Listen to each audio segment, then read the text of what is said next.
you have done everything right. You cut out the obvious sugars. You walk regularly. You watch your diet meticulously. Yet, every single morning, you check your fasting glucose number, and it is still spiking. That feeling of frustration, of quiet desperation, is real. You ask yourself, what is happening inside my body while I sleep? Is this simply out of my control? I understand that feeling completely. It's the silent crisis many seniors face, a paradox where effort doesn't meet result. The constant worry about high fasting glucose can be emotionally exhausting. You believe you are doing everything to manage your health, but the numbers refuse to cooperate. But I am here to tell you, it is not your fault.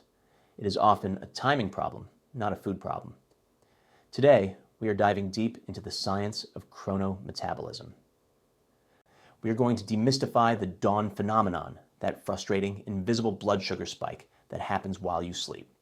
It is caused by natural hormonal shifts, specifically cortisol and growth hormone, not necessarily the late-night snack you avoided. The problem isn't that you are flawed or lazy.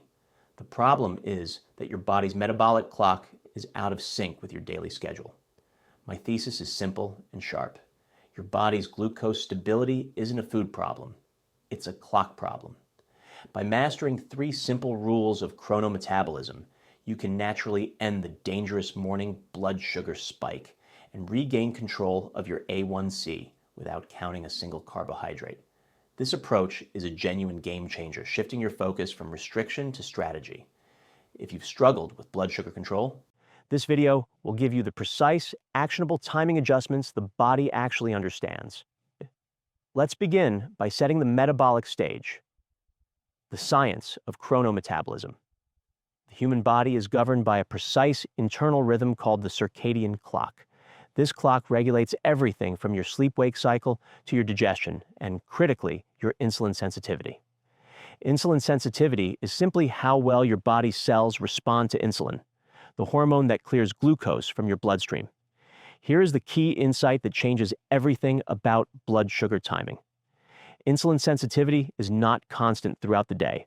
Your cells are highly responsive to insulin in the morning and early afternoon, meaning they efficiently absorb sugar from your meals. However, as the evening progresses, your body naturally becomes more insulin resistant. This is an evolutionary trait. It's the body preparing for a natural, extended fasting period by storing energy and slowing down sugar uptake. It is essential to understand this hormonal cascade. The central clock in your brain, the suprachiasmatic nucleus, coordinates this sensitivity shift, communicating with peripheral clocks located in your liver and fat cells.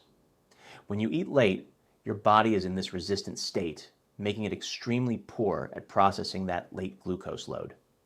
This explains why 2 identical meals consumed at different times, say a small bowl of pasta at 1 p.m. versus the exact same bowl at 8 p.m., will produce dramatically different blood sugar spikes. The meal at 8 p.m. will almost certainly result in a higher, longer spike, straining your pancreas unnecessarily. This tells us that timing is a lever more powerful than you might imagine for effective blood sugar control. The goal of chrono-metabolism is not to eliminate food groups entirely. It is to strategically place food and activity within your body's natural high sensitivity windows. This is the only way to genuinely target and improve your body's long-term response to glucose. It's about making your natural insulin work smarter, not harder, leveraging your body's internal schedule for optimal metabolic function. The ultimate target of this approach is tackling the primary psychological driver of fear, the inability to stop the morning rise.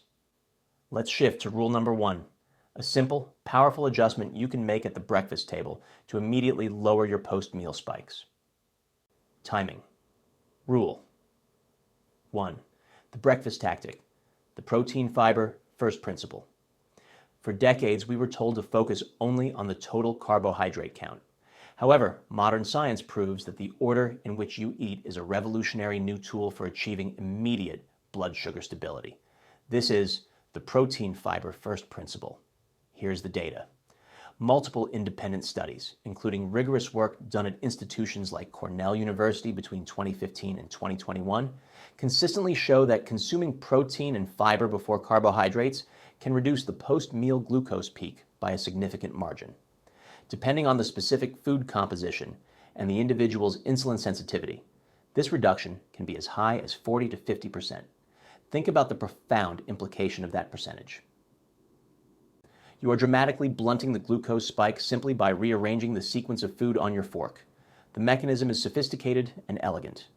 When you consume protein and fiber first, it activates the release of specific gut hormones, most notably GLP-1 and cholecystokinin, or CCK.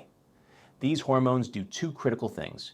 They slow down the rate at which your stomach empties, a process called gastric emptying, and they stimulate the pancreas to produce insulin in anticipation of the glucose load.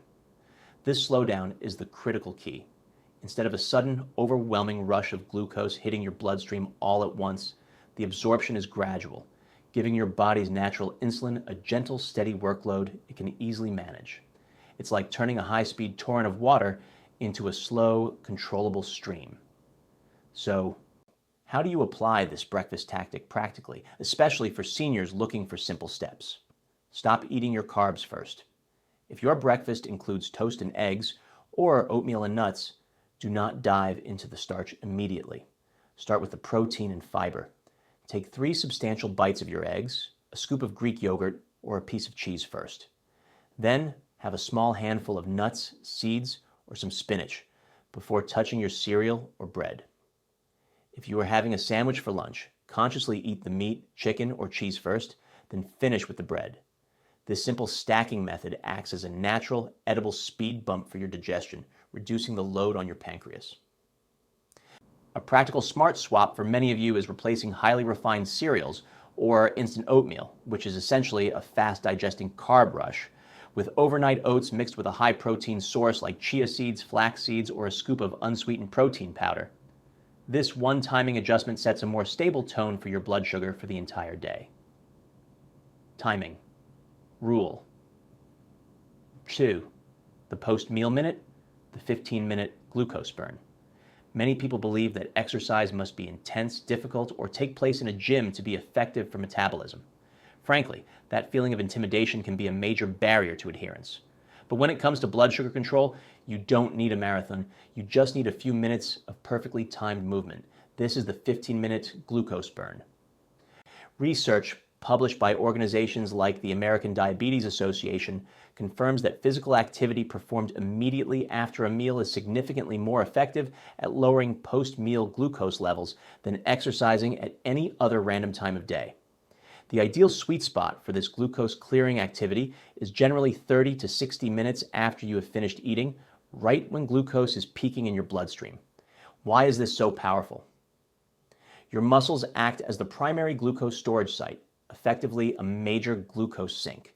When you move, especially the large muscles in your legs, your muscle cells rapidly mobilize glucose transporters known as GLUT4. Critically, they do this without needing insulin. They simply pull the glucose circulating in your blood into the muscle for immediate energy use. A short, brisk walk of just 10 to 15 minutes is enough to activate this powerful physiological process. It acts as a metabolic sponge, soaking up the excess sugar and preventing that sharp, damaging spike and the subsequent crash. The biggest mistake people make, especially after dinner, is sitting down immediately.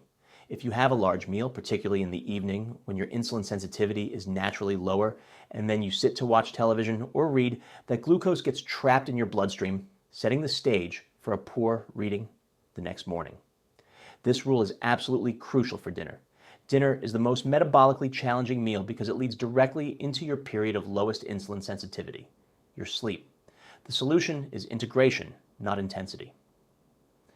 I encourage my clients to find ways to make this post-meal minute a seamless part of their routine. Instead of sitting immediately after your final bite, take a 10-minute walk around the block. If mobility is a concern, put on an audiobook and walk laps around your living room. Stand and do the dishes, or simply stand up and march in place for the duration of a short commercial break. The key is consistency and lightness. Don't aim for a sweaty, high-intensity workout. Aim for consistent, low-impact muscle activation. This simple habit, when consistently applied to your major meals, becomes a natural, daily medication that cuts down your insulin resistance effortlessly, providing a stable foundation for better blood sugar control. Timing. Rule 3. The nighttime barrier. The 3-hour dinner. Rule to end the morning spike. This is the rule that directly addresses the most persistent blood sugar enemy, the dreaded morning spike or the dawn phenomenon. If you are diligently checking your fasting blood sugar in the morning and it is persistently high, yet you haven't eaten since 7 p.m. the night before, you are likely experiencing this unseen hormonal surge. The physiology is clear. Your body releases cortisol and growth hormone in the early morning hours, typically between 3 a.m. and 8 a.m., to naturally prepare you for waking. These hormones signal the liver to release its stored glucose for energy. For people with insulin resistance, their bodies cannot handle this controlled glucose release efficiently, leading to a dangerous and noticeable spike in their fasting numbers. The solution is not complex, but it is strict on timing. The 3-hour dinner rule. You must finish your last calorie-containing meal of the day at least 3 hours before your head hits the pillow. The reason for this timing is purely strategic and hormonal. The goal is to drive your insulin levels down to a low, stable baseline before the cortisol and growth hormone surge begins. If you eat late, say an 8:30 p.m. dinner for a 9:30 p.m. bedtime, your insulin levels are still actively trying to process that late meal when the opposing sugar-releasing hormones, cortisol, kick in.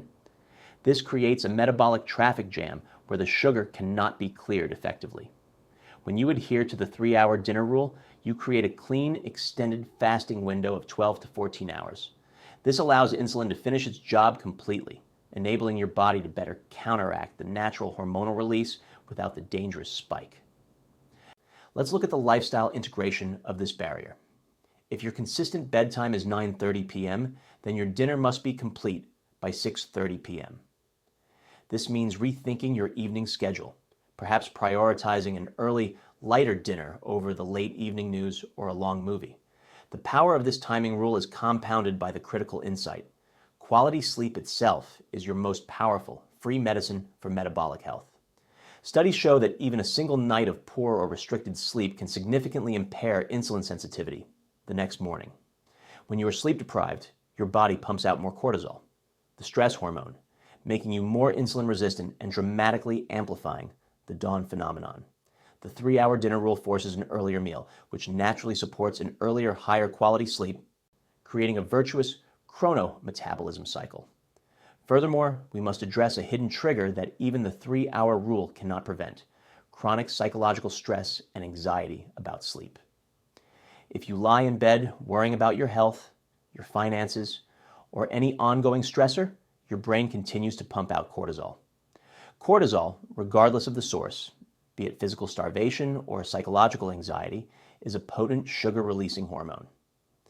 To reinforce the nighttime barrier, adopt a 5-minute stress drain routine before bed. This could be 5 minutes of deep, slow, diaphragmatic breathing while lying down. It could be listening to a calming soundscape or a brief guided meditation focused only on the breath. It could be a simple, gentle stretching routine that releases tension from the shoulders and hips. This conscious effort to reduce the hormonal stress load is the final, essential layer of protection against the morning spike, turning your bedtime into a metabolic healing ritual.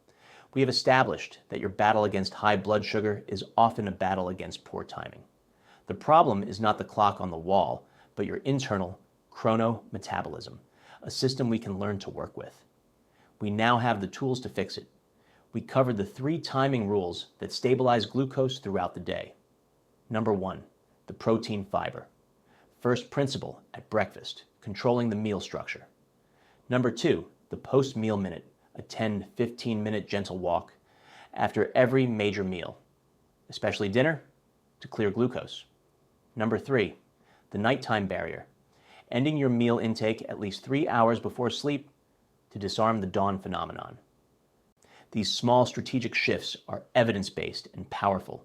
They give you the confidence to manage your health with precision, leveraging your body's own rhythms. I want to know which of these rules resonates most with you.